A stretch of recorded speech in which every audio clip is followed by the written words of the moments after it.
O Guarani de Campinas joga com Carlos no gol com a camisa número 1. 2, Wislen. 4, Carlos Augusto. 14, Heitor. Meia dúzia, Anderson. Com a camisa número 5, Matheus. Camisa número 7, Pedro. 17, Pablo. 20, Leonardo. 9, Elias. 11, Matheus Serafim. Essa é a formação da equipe do Rio de Janeiro. Ceará 0 é o placar até aqui. Autoriza o árbitro, a bola vai para, bateu fechado direto, estava bem posicionado o Carlos, que aparece para tranquilizar o setor de defesa da equipe de Campinas.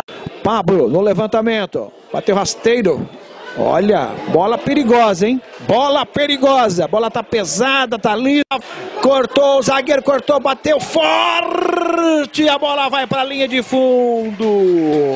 O Serafim saiu, o goleiro tocou por sobre o goleiro Daniel, a bola muito forte. Pro Denilson, tentou colocar, espalma o goleiro Carlos e põe a bola para a linha de fundo. Do Madureira, bateu fechado no primeiro pau, passou por todo mundo. Que chance, o Madureira chegou batendo, a bola tocou no Carlos.